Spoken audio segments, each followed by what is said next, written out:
Et pour parler de tout ça avec moi sur ce plateau, le ministre de l'Éducation nationale, Moustapha Mambagarassi. Bonsoir, monsieur le ministre. Merci d'avoir accepté notre invitation. Bonsoir. Alors, avant de revenir sur la journée des Dara organisée demain, un mot sur ce reportage qu'on a vu. Cet orphelinat qui accueille des enfants et qui visiblement a besoin d'aide. Oui, d'abord, je voudrais féliciter les porteurs de ce grand projet-là. Un projet qui a beaucoup d'impact et qui touche une frange assez importante de notre nation, les enfants, les tout-petits, et surtout des tout-petits qui n'ont pas de protection, qui ont perdu leurs parents.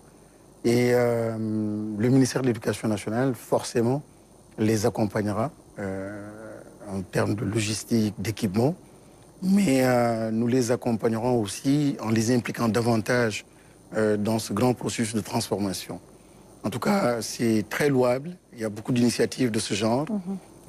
J'en découvre par rapport aux enfants en situation de handicap, par rapport aux orphelins, par rapport à d'autres enfants qui vivent avec des situations ou dans des situations extrêmement compliquées.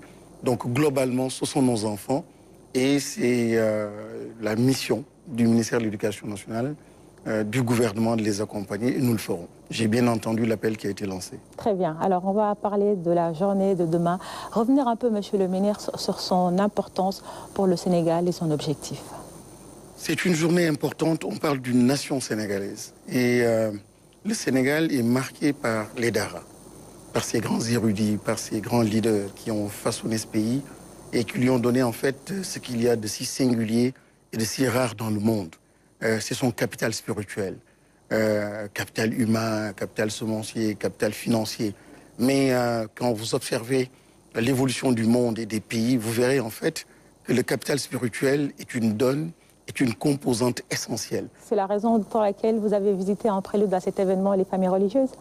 Oui, pour porter donc le message du chef de l'État qui, pour renforcer la légitimité de ce jour-là, tenait absolument à recevoir leur onction, leur bénédiction et leur forte présence donc ce jour-là. Encore une fois, c'est la rencontre d'une frange importante de la nation sénégalaise, donc les Dara, et l'État du Sénégal.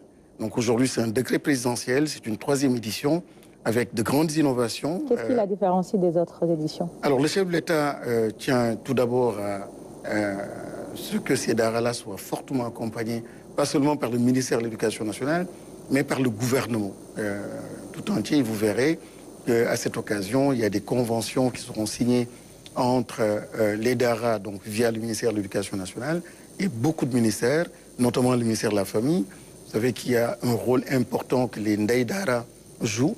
Vous verrez aussi la présence de l'ADER pour le financement de ces acteurs-là, qui sont soit des commerçants parfois, qui sont des dames transformatrices, donc dans des projets de transformation. Vous verrez aussi les forces armées, et ça c'est une belle nouveauté. Nous parlons d'un Sénégal avec un fort patriotisme, du civisme. Vous voyez donc cette retrouvaille, cette rencontre entre les Ndongo Dara et les forces armées. Donc la convention aussi sera signée. Une convention aussi qui sera signée avec la formation professionnelle. Vous l'avez vu d'ailleurs tout à l'heure, ce monde des Dara a souvent besoin d'être accompagné. Ils n'ont pas tous la vocation ou ils vont pas tous suivre la filière de la formation générale. Donc, beaucoup d'entre eux deviendront de grands mécaniciens, des ingénieurs, des techniciens. Alors, comment assurer une coexistence harmonieuse entre l'enseignement religieux et les matières académiques dans les Dara? Justement, c'est là tout ce que nous sommes en train de vivre et de faire, d'organiser. On parle souvent d'intégration, mais tout à l'heure, lors des panels, je ne parle même pas d'intégration. C'est que le modèle des Dara est un modèle qui a impacté et qui a façonné le Sénégal. Donc, ce modèle qui a façonné le Sénégal ne doit pas être en marge. Ça doit être peut-être le moteur et à partir donc du moteur qu'on connecte d'autres modèles. Donc en réalité, c'est juste pour dire que l'intégration doit être absolument accélérée parce que c'est ce qui nous ressemble et c'est ce qui va produire le type donc de citoyens que nous voulons. Et vous avez bien vu le chef de l'État, vous avez entendu le chef de l'État porter le grand discours sur le référentiel 2050, oui. La place donc du capital humain. Mais le capital spirituel, justement, va façonner ce capital humain. Parce que c'est un problème de valeur, de comportement. nos rapports à la discipline, nos rapports au travail, nos rapports à la créativité, nos rapports au sens des choses, à l'environnement, au respect de l'environnement. Donc, toutes ces donnes qui préoccupent aujourd'hui la société sénégalaise, et on a vu en fait les limites de l'école classique que nous avons. Et les réponses, naturellement, le monde des Dara, donc les donnes, nous connectent à ce sens, et donc c'est ça qui est recherché, et c'est ce que nous devons absolument retrouver à travers donc cette intégration, à travers ces efforts qui sont déployés pour connecter donc le monde des Dara. Et sur les pratiques comme la mendicité associée à certains Dara, qu'avez-vous prévu vu que le phénomène persiste toujours? Nous allons combattre cela, parce que l'islam n'est pas du tout pour la mendicité, ni la religion chrétienne. Je pense que c'est des pratiques qui n'ont rien à voir avec justement la logique des Dara.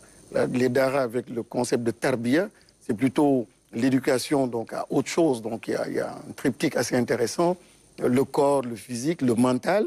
Mais l'avantage dans les Dara aussi, c'est l'éducation par le tarbiya qui amène la résilience, donc une éducation un peu plus profonde et qui est une composante essentielle de l'être humain. Et c'est là la chance que nous avons donc, au Sénégal d'avoir donc la religion, mais une religion qui nous donne un capital spirituel. Donc nous avons un gisement extraordinairement puissant et aller donc dans les pays émergents, vous verrez en fait que à l'origine, c'est cette spiritualité, ce sont ces valeurs qu'ils ont justement extirpées de leur religion et qui y fondent et qui expliquent leur rapport en fait à leur environnement. Et c'est cette chance-là que nous avons. Dans d'autres pays de la sous-région, il y a bien sûr l'islam, mais au-delà de l'islam, nous, ce que nous avons, c'est encore une fois ce capital, cette forme de spiritualité qui explique notre résilience, cette paix que nous avons, cette joie de vivre ensemble, ce grand bonheur. Et c'est le lieu aussi, nous parlons des Dara, mais j'encourage et je félicite aussi nos frères donc, chrétiens qui portent cette même spiritualité et qui donnent ce Sénégal que nous aimons tant et qui doit absolument aller de l'avant en s'appuyant sur ce socle de spiritualité. Et c'est tout le sens de cette grande rencontre entre l'État et le monde des Dara qui doit absolument retrouver sa dignité à travers donc un projet de loi qui est bouclé, qui sera remis au chef de l'État, qui doit être connecté aux enjeux du numérique, de l'intelligence artificielle. C'est aussi une innovation demain qui sera partagée. Ce sera aussi le lieu pour les Dara, justement, de mettre en avant des programmes, des curricula, parce qu'il faut créer ces passerelles. L'enfant des Dara est un élève. Quand on présente les statistiques sur la situation des écoles, c'est curieux, mais quand on parle de 4 millions d'élèves, on parle des élèves qui sont dans les écoles classiques. Donc ces enfants qui sont de l'autre côté, souvent, sont mis entre parenthèses, ce qui n'est pas normal. Donc voilà, donc c'est un ensemble de réformes. Aujourd'hui, heureusement que le chef de l'État, le gouvernement, le chef du gouvernement et le gouvernement tout entier est mobilisé justement pour mettre en avant cette grande question de la souveraineté. Donc mettre en avant ce que nous aimons, ce que nous avons, ce que nous sommes. Très bien. Merci beaucoup, Monsieur le ministre de l'Éducation nationale. Avec vous, on a parlé de la 3e édition de la Journée nationale des Dara prévue demain et qui sera présidée par le chef de l'État. Et demain, donc, nous invitons tous les acteurs des Dara donc, à l'Arena, à 9h, que tout le monde soit présent.